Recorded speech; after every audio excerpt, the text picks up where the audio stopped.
दोस्तों, आज है 27 दिसंबर।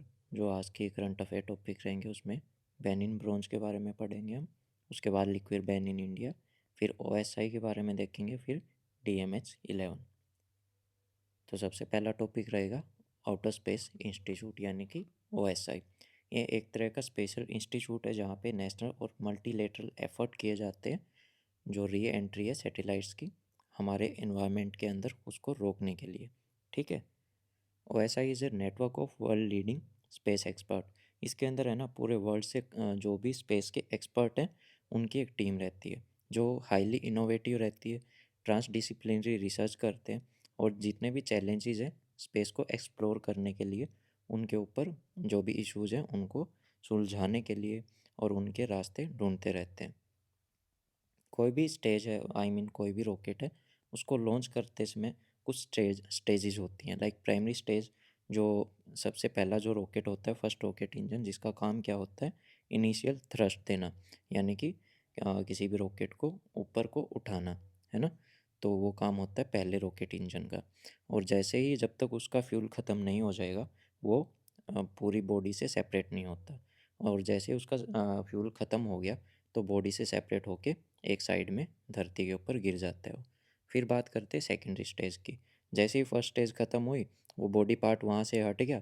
फिर काम क्या करेगा, जो सेकेंडरी स्टेज इंजन होगा वो काम करेगा। उसके अंदर कम फ्यूल होता है क्योंकि एक तो उसको ज़्यादा लोड की ज़रूरत नहीं है, फिर सबसे बड़ा हिस्सा जिसमें सबसे ज़्यादा वेट था वो तो टूट के गिर गया, है ना। अब इसका बस एक ही काम है कि जिस स्पीड से ये चलता आ रहा है ना, उसी स्पीड को ये मेंटेन करता रहे, जो इसकी ट्राजेक्ट्री है उसी के ऊपर चलता रहे। फिर बात करते हैं पेलोड की। जैसे इसका काम भी होगा ना, तो ये भी उस जो भी बॉडी है, पेलोड है, उससे हट जाएगा और एक साइड में गिर जाएगा। फिर पेलोड बचता है जिसमें छोटे छोटी कुछ सैटेलाइट्स भी होते हैं, कुछ स्पेसक्राफ्ट भी होते हैं जो कि अर्थ के चारों ओर घूमते रहते हैं, उसकी ऑर्बिट के अराउंड में घूमते रहते हैं। और जो कुछ सैटेलाइट लेके जाते हैं तो वो सैटेलाइट भी ऐसे ही अर्थ के सराउंडिंग में घूमती रहती है, मैन्यूवर करती रहती है। और इसके अंदर क्या है ना, इस पेलोड के अंदर छोटे छोटे रॉकेट्स लगे होते हैं चारों तरफ। अब मान लो ये सैटेलाइट इधर को जानी है ना, और इसका पाथ हो गया है ये, तो यहाँ पे है ना जो रॉकेट्स इसके लगे हुए वो थ्रस्ट पैदा करेंगे और इसको फिर से अपनी मेन पोजीशन पे ले आएंगे। तो इस तरह से ये सब काम करते हैं। तो यहाँ पे देखो, ये है पहला स्टेज जहाँ पे एक रॉकेट का इनिशियल थ्रस्ट देता है, इसको लिफ्ट ऑफ करता है, ऊपर की तरफ उठाता है। और जैसे ही इसका फ्यूल ख़त्म हो जाएगा, यह बॉडी से डिटैच हो जाएगा, हट जाएगा और धरती पे ही आके गिर जाएगा। और जो इसकी फेयरिंग है वो भी हट जाएगी। फिर जो ये सेकंड स्टेज आती है, जो सेकंड इंजन काम करेगा, और जैसे ही वो उसको उसकी ट्राजेक्ट्री पे ले जाएगा, किसको, पेलोड को, या कोई भी सैटेलाइट है उसको उसकी ट्राजेक्ट्री पे ले जाके छोड़ देगा, ये भी उससे डिटैच हो जाएगा। तो इस तरह से ये काम करता है। लेकिन प्रॉब्लम क्या है ना, जितने भी पार्ट्स हैं ये दोबारा एंट्री कर जाते हैं अर्थ की एटमॉस्फेयर के अंदर, और उस टाइम पे कहीं पे भी ये गिरना स्टार्ट हो जाते हैं, जिससे काफ़ी खतरा बढ़ जाता है। आप मानोगे नहीं, 300 ग्राम का भी एक पार्टिकल जब अर्थ की सरफेस पे आता है स्पेस से, तो उसकी स्पीड काफ़ी ज़्यादा होती है। अगर वो किसी भी एयरक्राफ्ट को अगर लग गया ना, तो जितने भी लोग उसके अंदर बैठे होंगे सारे के सारे ख़त्म हो जाएंगे। तो क्या क्या कंसर्न है, 2018 के अंदर रशियन रॉकेट, और फिर 2020 और 22 के अंदर चाइना का लॉन्ग मार्क 5B रॉकेट के कुछ पार्टिकल्स इंडोनेशिया, पेरू और इंडिया और इवोरी कोस्ट पे जाके टकराए थे, जिससे काफ़ी बड़ा नुकसान भी हो सकता है। यहाँ पे देखो, एक रिपोर्ट के अकॉर्डिंग देखें तो कुछ करीबन करीबन 1950 ऐसे रॉकेट स्टेजेस जो इंजन्स हैं अर्थ के सराउंडिंग में घूम रहे हैं। फिर जो ख़राब हो चुकी सैटेलाइट्स हैं 2850 हैं।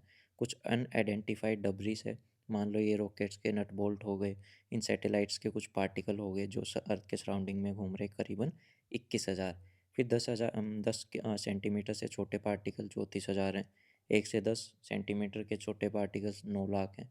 और उनसे भी छोटे पार्टिकल करीबन 12 करोड़ 80 लाख हैं जो अर्थ के चारों तरफ में घूम रहे हैं, जो कि अर्थ में कभी भी एंटर करके काफ़ी बड़ी प्रॉब्लम्स क्रिएट कर सकते हैं। और इन सब का कैलकुलेट अगर वेट करें, इन तीनों का ही करीबन 8800 टन है। 8,800 टन स्पेस डबरीज वहाँ पे अर्थ के सराउंडिंग में घूम रही हैं, और उनकी स्पीड काफ़ी ज़्यादा होती है, जब वो गिरते हैं तो बहुत भयंकर नुकसान करते हैं। स्पेस एक्स फैल्कन 9 इंडोनेशिया के एक हिस्से पे जाके गिरा था 2016 के अंदर, और उसके अंदर है ना 2 फ्यूल टैंक्स थे जिनका साइज़ एक रेफ्रिजरेटर यानी कि एक फ्रिज के जितने आकार का था। अब सोच लो अगर वो ऐसे ऐसे फ्यूल सेल्स गिर जाते हैं तो फट जाएंगे, मान लो कोई भी नुकसान हो सकता है, केमिकल का कंटेमिनेशन भी हो सकता है ना। तो इन सब चीज़ों को ही ख़त्म करना चाहिए और इन्हीं के ऊपर फ़िलहाल रिसर्च चल रही है। फिर बात करते हैं लाइबिलिटी कन्वेंशन 1972 की। यहाँ पे क्या है ना, जिन भी कंट्रीज़ के ऊपर जिस कंट्री का ये रॉकेट गिरेगा उनको कुछ लाइबिलिटी आपको देना पड़ेगा, ठीक है। जो भी डैमेज होगा वो आपको वहाँ पे उसकी भरपाई करनी पड़ेगी। तो 1957 के अंदर पहली आर्टिफिशियल सैटेलाइट लॉन्च की गई थी सोवियत यूनियन के द्वारा। फिलहाल के लिए 6000 सैटेलाइट अर्थ की ऑर्बिट में घूम रही हैं, कुछ लो अर्थ ऑर्बिट में और कुछ जियो स्टेशनरी पे। लो अर्थ ऑर्बिट की डिस्टेंस क्या है, 100 किलोमीटर से 2000 किलोमीटर की हाइट पे, और जियो स्टेशनरी होगी 35,786 किलोमीटर की हाइट पे। और ये 6000 करीबन 5000 लॉन्चेस से वहाँ पे पहुँचाई है। अब बात करते हैं दारू, है ना। इसका बैन के ऊपर फ़िलहाल डिस्कशन चलेगा कि लिक्वर बैन इन इंडिया। क्या है ना, रिसेंट में क्या प्रॉब्लम आ गई, बिहार के अंदर दारू बैन है, और वो दारू बैन होने की वजह से प्रॉब्लम ये हो गई कि जितने भी वहाँ पे शराबी थे उनको तो रात होते ही दारू चाहिए, ठीक है।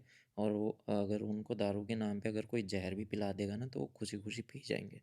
और ऐसा ही होता है, क्योंकि जब दारू बैन हो जाती है, कहीं पे भी लिक्वर बैन हो जाती है, तो वहाँ पे जो रीजनल एरिया के अंदर कुछ लोग अपने घर पे ही इसको बनाना स्टार्ट कर देते हैं। उनको कोई एक्सपीरियंस नहीं होता, कोई उनके पास ऐसे टूल्स नहीं होती, मशीनें नहीं होती जो इसको प्रॉपर तरीके से बना सके।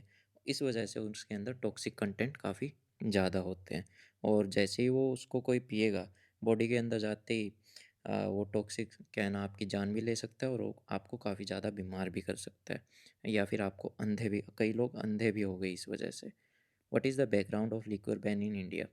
तो देखो, जो महात्मा गांधी जी थे वो दारू के बिल्कुल सख्त खिलाफ थे, और उसी आइडियोलॉजी के साथ काफ़ी लोग ऐसे हैं भारत की इंडिपेंडेंस मिलने के बाद, भारत को आज़ादी मिलने के बाद, जो चाहते थे कि लिक्वर बैन हो। और ऐसे ही हमारा एक आर्टिकल 47 है इंडियन कॉन्स्टिट्यूशन का। आर्टिकल 47 किस में पड़ता है, DPSP के अंदर, ठीक है। और वहाँ पे क्या है ना, इस आर्टिकल के अंदर क्या बोला गया है, it mention in particular that state shall endeavour to bring about prohibition. Prohibition मतलब रोक लगाना, ऑन द कंजप्शन, कि भाई इस तरह की ये दारू और जितने भी केमिकल सब्सटेंस है जो हमको हार्म पहुंचा सकते हैं, जो हमारी हेल्थ के लिए नुकसानदायक है, उनके ऊपर हमको रोक लगा देनी चाहिए। लेकिन बस सिर्फ उनको किस पर्पज़ के लिए अलाउ करना चाहिए, मेडिसिनल पर्पज़ के लिए। ये हमारा आर्टिकल 47 कहता है DPSP का। तो देखो, पहले भी बैन लगाए जा चुके हैं कई स्टेट्स के द्वारा, लेकिन उनको हटाना पड़ा, और ऐसा ही बैन लगाया गया था हरियाणा के अंदर। यहाँ पे कई अटेम्प्ट किए जा चुके हैं कि दारू को बैन कर दिया जाए, लेकिन वही फिर बिहार वाली कंडीशन यहाँ पे भी हो गई थी। काफ़ी लोग मानने लग गए थे, क्योंकि जो कुछ लोग हैं ना घर पे बनाने लग गए थे, और वो जो क्वालिटी होती है उसके अंदर क्या कम है क्या ज़्यादा है, वी डोंट नो, और वो एक तरह से जहर का काम करती है। उसकी वजह से कई लोग मर भी गए थे, कई लोग अंधे भी हो गए थे, कई तरह की मेडिकल इश्यूज फिर उनको हो गए थे। गुजरात के अंदर 1 मई 1960 से इसको बैन किया हुआ है, लेकिन स्टिल अभी भी ब्लैक मार्केट के अंदर ये अवेलेबल है, लोग वहाँ पे खरीद के पीते हैं। बिहार के अंदर अप्रैल 2016 के अंदर ये बैन लगा दिया गया था। उससे क्या है ना, एक कुछ अच्छी चीज़ें भी हुई हैं और कुछ बेकार भी हुई हैं। अच्छी ये हुई है कि जो लोग पी के शरारतें करते थे, घर पे जाके अपनी वाइफ या बच्चों को परेशान करते थे, पीटते थे, मारते थे, वो चीज़ें, वो हरकतें काफ़ी हद तक कम हो गई थी। लेकिन उसके साथ में फिर ब्लैक मार्केटिंग स्टार्ट हो गई, है ना। जो अमीर लोग थे वो तो अच्छी क्वालिटी के पीते हैं, ज़्यादा पैसे फेंकते थे, लेकिन जो गरीब हैं उनको यही फिर घर की नकली दारू मिलती थी, और जिससे फिर उनकी डेथ हो जाती थी। फिलहाल के लिए 5 स्टेट्स ऐसी हैं, बिहार, गुजरात, लक्षद्वीप, नागालैंड और मिजोरम, जहाँ पे या तो पूरा बैन है या फिर कुछ आधी अधूरी जगहों पे बैन किया हुआ है। इंडियन कॉन्स्टिट्यूशन के हिसाब से हमने आर्टिकल 47 यहाँ पे देख भी लिया। तो देखो, बिहार के अंदर हर 6 में से एक आदमी दारू पीता है। ये डेटा है 2019 से 21 तक का, नेशनल फैमिली हेल्थ सर्वे 5 का, है ना। और यहाँ पे देखो, पंजाब के अंदर 22.5%, उत्तर प्रदेश के अंदर 14%, बिहार के अंदर 15.5% लोग दारू पीते हैं। तो हर एक स्टेट का रेशो यहाँ पे निकाल के दिखाया हुआ है। अब बात करते हैं यहाँ पे ग्राफ की। ये ग्राफ 2005 से 6 का देखो। इसमें सबसे जो खतरनाक है ना, वो है ये 15 से 19 साल के बच्चे। 15 से 19 भी नहीं, 22 तक लगा के देखो आप। तो देखो 2015 में कितने 11% बच्चे दारू पीते थे, 15 से 19 तक के। 2015 में करीबन करीबन 9%। और यहाँ पे 2019 से 21 तक 1.9%। ये 1.9 का कैसे हो गया एकदम से? इस टाइम पे आ गया था कोविड। कोविड का लग गया था लॉकडाउन। तो ये जितने भी बच्चे थे ना छोटे, इनको अवेलेबल तो हो नहीं पा रही थी मार्केट से, इनको मिलती नहीं थी। और इतनी बड़ी पहुंचने की स्पेशल पापा को बोल के मंगवाए कि पापा दारू लेके आना, है ना। तो वो हरकतें कम हो गई और इस वजह से शायद कईयों की आदत भी छूट गई होगी, तो जो बहुत अच्छी बात है। लेकिन जितने भी बच्चे अगर इस तरह की चीज़ें कंजम्पशन करते हैं तो प्लीज़ वो इन सब चीज़ों से दूर रहा करो, कुछ फ़ायदा नहीं है। अब देखो, हमने यहाँ पे देखा कि स्टेट्स इस पे बैन लगा सकती हैं। ठीक है, हरियाणा ने भी लगाया और बिहार गुजरात के अंदर भी लगा हुआ है। तो कौन लगाती है? स्टेट गवर्नमेंट लगाती है। स्टेट गवर्नमेंट के पास में इतनी पावर है, तो मतलब कौन सी लिस्ट के अंदर रखा गया है इसको? स्टेट की लिस्ट के अंदर रखा गया है। तीन लिस्ट होती है ना सेवन्थ शेड्यूल में, यूनियन लिस्ट, स्टेट लिस्ट और फिर कंकरेंट लिस्ट। तो कंकरेंट लिस्ट में तो वो आते हैं जहाँ पे सेंट्रल गवर्नमेंट और स्टेट गवर्नमेंट भी अपने रूल्स बना सकती है, उस पर कोई भी एक्ट बना सकती है। स्टेट लिस्ट के अंदर जितने भी सब्जेक्ट रखे गए हैं, उनके ऊपर केवल और केवल स्टेट गवर्नमेंट ही अधिकार बना सकती है, कोई भी रूल लेके आ सकती है। यूनियन लिस्ट वो है जहाँ पे सेंट्रल गवर्नमेंट अपनी एक्ट बना सकती है। तो ये अल्कोहल है ना, ये स्टेट का सब्जेक्ट है। तो इस पे जितना भी जो भी राइट है, रिस्पॉन्सिबिलिटी है लॉ बनाने की, वो सारी की सारी किसके पास है? स्टेट गवर्नमेंट के पास है, कि यही इसका प्रोडक्शन कर सकते हैं, मैन्युफैक्चर करने की आपको इजाज़त दे सकते हैं, ट्रांसपोर्टेशन, परचेज, पोजेसन, ये सब के सब इन्हीं के पास है। इंटॉक्सिकेटिंग लिक्विड जो मतलब जिसमें केमिकल्स ज़्यादा ना हो। What is the reason not all the states have banned alcohol?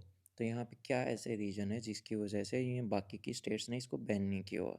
तो सबसे बड़ा रीज़न एक ही है। पहली बात तो ये है कि जिनको दारू की लत लग जाती है उनके लिए फिर ये छोड़ पाना बहुत मुश्किल है। इम्पॉसिबल तो नहीं है, बट लोग छोड़ना नहीं चाहते। वही है ना, कई बच्चे मेहनत नहीं करना चाहते। तो ऐसे ही दारू वालों का है कि वो छोड़ना नहीं चाहते। पॉसिबल सब कुछ है। और दूसरा सबसे बड़ा रीज़न है रिवेन्यू। इससे इससे बहुत बड़ा मैसिव अमाउंट में रिवेन्यू जनरेट होता है। अप्रैल 2020 के अंदर देखो, महाराष्ट्र के अंदर उस टाइम पे लॉकडाउन लगा हुआ था। एक महीने का रेवेन्यू था 11,000 करोड़ लॉकडाउन लगने के बाद भी। और जो मार्च की बात करें तो 17,000 करोड़ था। लॉकडाउन में भी इतना रेवेन्यू जनरेट करना किसी स्टेट के लिए बहुत बड़ी बात है। अब बात करते हैं धारा मस्टर्ड हाइब्रिड सीड DMH11। तो ये सरसों के नए बीज हैं जो काफ़ी हाइब्रिड हैं, मतलब इनके जीन्स के अंदर चेंज किया गया है। इनको जेनेटिकली मॉडिफाई किया गया है। तो एक सिंपल सा आपको एग्जांपल देके बताता हूँ। मान लो कोई प्लांट है ए और कोई है बी, ठीक है, सेम स्पीसीज़ के हैं। लेकिन इसके अंदर को क्या क्वालिटी है? इसकी हाइट अच्छी बनती है, ठीक है। और इसकी क्या क्वालिटी है? इसके अंदर फ्रूट ज़्यादा लगता है। और मेरे को हाइट भी चाहिए, फ्रूट भी चाहिए। इसकी हाइट ज़्यादा नहीं बढ़ती, इसके अंदर फ्रूट ज़्यादा नहीं लगता। तो मैं क्या करूँगा? इसके फ्रूट के जीन्स ले लूँगा और इसके हाइट वाले जीन ले लूँगा और नए बीज के अंदर इन दोनों को डाल दूँगा, ठीक है। और जो नया बीज निकल के आएगा वो निकल के आएगा जेनेटिकली मॉडिफाइड बीज, है ना, जेनेटिकली मॉडिफाइड सीड। अगर मैं इसको इसकी ग्रोथ करवाऊँगा, इसको खेतों के अंदर लगाऊँगा, तो जो पौधा निकल के आएगा ना, उसकी हाइट भी ज़्यादा लगेगी, है ना, उसकी हाइट ज़्यादा होगी। और उसके ऊपर जो जो भी फल लगेंगे वो भी काफ़ी ज़्यादा लगेंगे। तो इस वजह से मेरा फ़ायदा हो गया। और ऊपर से शायद इसकी जो क्वालिटी होगी वो भी काफ़ी अच्छी निकल के आएगी। तो ये सारा सिस्टम होता है जेनेटिकली मॉडिफाइड क्रॉप्स के अंदर, सिंपल लैंग्वेज में जितना आपको जानने की ज़रूरत है। फ़िलहाल के लिए कंट्री के अंदर एक बीटी कॉटन थी जिसको गवर्नमेंट ने अलाउ कर रखा था। लेकिन जो GEAC है, इन्होंने रिकमेंड किया था कि हमको मस्टर्ड के अंदर भी जेनेटिकली मॉडिफाइड मस्टर्ड लेके आना चाहिए कमर्शियल यूज़ के लिए। तो GEAC क्या है? Genetic engineering appraisal committee. ये पहले अपनी रिकमेंडेशन भेजती है गवर्नमेंट को। जब गवर्नमेंट उसको क्लियरेंस दे देती है, बाद में जाती है फॉरेस्ट एंड क्लाइमेट रिसर्च, जो हमारी मिनिस्ट्री है, उनके पास जाती है। जब वो इसको हरी झंडी दे देंगे, फिर ये जाके मार्केट में आती है। तो इस तरह से पूरा प्रोसीजर चलता है। तो पहले केवल और केवल बीटी कॉटन को मिला था, जिसके अंदर जो जीन का क्या नाम था? बीटी। बीटी मतलब बेसिलस thuringiensis। तो एक बार को ये सर्च कर लेना। अब दूसरी जो आई है वो है ये DMH-11। इसके अंदर जो 2 बीज यूज़ किए गए हैं ना, वो कौन से किए गए हैं वो मैं बता देता हूँ आपको। एक तो इंडिया का जो वरुणा है वो, और एक ईस्ट यूरोपियन का है हीरा 2। इनके जीन्स मिला के एक नया बीज तैयार किया गया था। और देखो, सबसे बड़ी प्रॉब्लम क्या होती है ना, एक ये जो दिख रहा है ना, सरसों का जो फूल होता है, इसके एक ही फूल के अंदर मेल पार्ट भी होता है और एक फीमेल पार्ट भी होता है। और जो मेल और फीमेल आपस में फर्टिलाइजेशन करके खुद में ही नया सीड भी बना लेते हैं, जिससे फ्रूट बन जाता है। प्रॉब्लम ये थी ना कि हमको इसी चीज़ को रोकना था। ठीक है, अगर ये खुद में ही ऐसा करते रहेंगे तो हम, जो ये दो जीन थे डिफरेंट डिफरेंट वेराइटीज़ के, कहाँ गए, वेट, वरुणा हो गया और ये हीरा 2 हो गया, तो हम इनके जीन्स नहीं निकाल पाएंगे। इस वजह से जो हमने दो एलियन सीज, कौन से जीन लिए, बार्नेस और बार्स्टर, तो इनका यूज़ करके हमने जो एक जो मेल पार्ट था एक बीज के अंदर, उसको स्टेराइल कर दिया, एक के अंदर फीमेल को कर दिया। तो इस वजह से वो आपस में, मतलब एक ही पौधा आपस में वो ना कर पाए, फर्टिलाइजेशन ना कर पाए, मतलब जो भी फर्टिलाइजेशन हो बीज के द्वारा हो। ठीक है, नेचुरल वे से। और इनकी उपज की बात करें तो 28% इसकी उपज ज़्यादा निकल के आई है DMH की। और जोनल्स के अलग अलग जोन्स के हिसाब से देखें तो वहाँ पे 37% ज़्यादा निकल के आई है। लेकिन देखो, सबसे बड़ी बात यह है कि हमको इसकी ज़रूरत क्यों पड़ी इनके अंदर ये सब चेंज करने की। हमारा इंडिया में कितने लोग हैं, है ना, बहुत पॉपुलस कंट्री है। और ऊपर से यहाँ पे सरसों के तेल की काफ़ी ज़्यादा यूज़ होता है, काफ़ी ज़्यादा खपत है। हम खाने के अंदर भी यूज़ करते हैं इसको। ठीक है, खाने पीने के अंदर बॉडी पे भी लगाते हैं, कई बीमारियाँ भी हट जाती हैं इससे। तो इसका काफ़ी मैसिव यूज़ होता है। और उस वजह से हम, है ना, अपने कंट्रीज़ के जितने भी लोग हैं उनकी पूर्ति पूरी नहीं कर पा रहे थे, और इस वजह से हमको इसी को बाहर से इंपोर्ट करवाना पड़ता था। और जो भी चीज़ हम बाहर से इंपोर्ट करवाते हैं तो हमको उसका भुगतान करना पड़ता है फिर डॉलर के अंदर, जिससे देश के ऊपर काफ़ी ज़्यादा प्रेशर पड़ता है, बोझ पड़ता है। और उसी चीज़ को ख़त्म करने के लिए इस वैरायटी में ये नई वैरायटी लेके आई गई, जिसके अंदर जो हमको जो ऑयल की क्वांटिटी है वो भी ज़्यादा मिलेगी, जिससे हमसे को बाहर से इंपोर्ट नहीं करना पड़ेगा कुछ भी। तो यही इसके पीछे एक रीज़न है। अब बात करते हैं जो लास्ट टॉपिक है हमारा, बेनिन ब्रॉन्ज के बारे में। तो जर्मनी ने ना फ़िलहाल 20 बेनिन ब्रॉन्ज रिटर्न कर दिए, जो 19वीं सदी में लूटे गए थे नाइजेरिया से। नाइजेरिया के अंदर एक जगह है बेनिन नाम से। ठीक है, किस नाम से? बेनिन नाम से, बेनिन सिटी। अंग्रेज़ों ने उस सिटी पे क्या कर दिया था, अटैक कर दिया था। और उधर ये जितने भी आर्टिफैक्ट्स आप देख रहे हो ना, इनको लूट के अपनी कंट्री के अंदर वो ले गए थे। कब ले गए थे? 1897 के अंदर वहाँ पे इन्होंने अटैक किया था, और 3000 से ज़्यादा स्कल्पचर वहाँ से उठा लेके गए थे। और जर्मनी ने फ़िलहाल समझौता किया नाइजेरिया के साथ कि हम आपको 1100 वापस कर देंगे, जिसमें से 20 तो इन्होंने कर भी दिए। मतलब किसी और देश की धरोहर आप रख के बैठे हो अपने म्यूजियम्स में, वो भी चोरी करके। तो ये हरकत है अंग्रेज़ों की।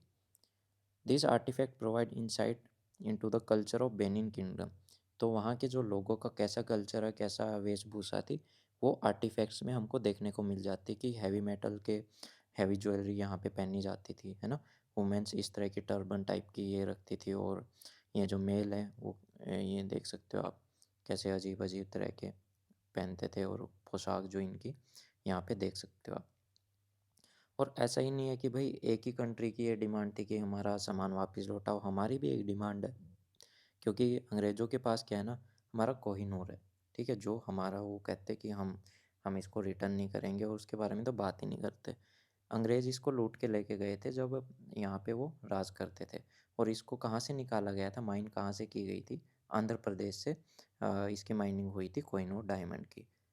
और डायमंड को एक्वायर किया गया था क्वीन विक्टोरिया के द्वारा 1849 के अंदर, जब पंजाब को ईस्ट इंडिया कंपनी के अंदर मिला लिया गया था ड्यूरिंग सेकेंड एंग्लो सिख वार। उस टाइम पे अंग्रेज़ों ने एक संधि साइन की गई थी पंजाब के साथ में, ट्रीटी ऑफ लाहौर। ये लास्ट ट्रीटी थी, और किस किस ने मिलके की थी? लॉर्ड डलहौजी और महाराजा दुलीप सिंह, 1849 में। उस टाइम पे कोहिनूर डायमंड को सरेंडर किया गया था Maharaja of Lahore to the queen of England. फिर बात करते हैं रोजेटा स्टोन। ये भी एक तरह का काफ़ी वेल नोन स्टोन है, जो कि कौन से देश की धरोहर है? इजिप्ट की। और इसके ऊपर कुछ टेक्स्ट लिखे गए हैं, इंस्क्रिप्शन लिखे हुए हैं, जो इजिप्टोलॉजी के बारे में बताते हैं। तो यहाँ पे एक बार मैं आपको दिखा देता हूँ। ये है वो स्टोन जो इजिप्ट का है, जो ये अंग्रेज़ अपने पास धरे बैठे हैं अपने म्यूज़ियम के अंदर। मतलब वहाँ की शान बनाना सोच रहे हैं, लेकिन सबको पता है किसका है, कहाँ से है। तो वहाँ की इजिप्ट के बारे में इसके ऊपर पूरा इंस्क्रिप्शन लिखे हुए हैं, कितना खूबसूरत है, आप देख सकते हो। The stone was discovered by the army of Napoleon Bonaparte near the town of Rashid. Rashid town को रोजेटा नाम से जाना जाता था, वहीं का ये पत्थर है। तो उन्होंने इसको डिस्कवर किया था 1799 में, जब वो इजिप्ट के ऊपर क्या है ना, हमला करने गए थे। लेकिन बाद में इसको अंग्रेज़ों को दे दिया गया जब उनको हरा दिया गया था, है ना, फ्रेंच को 1801 में। उस टाइम पे अंग्रेज़ इसको वहाँ से उठा ले गए थे। तो ये थी आज की क्लास, बताइएगा कैसी लगी। वीडियो अच्छी लगी हो तो लाइक कीजिएगा, चैनल को सब्सक्राइब कीजिएगा, अपने दोस्तों के साथ शेयर कीजिएगा। और बाकी कोई भी सुझाव सजेशन हो आप कमेंट सेक्शन में दे सकते हैं। इस क्लास की जो पीडीएफ है आपको टेलीग्राम पेज पे मिल जाएगी, जिसका लिंक आपको डिस्क्रिप्शन बॉक्स में मिल जाएगा। So thank you, have a nice day.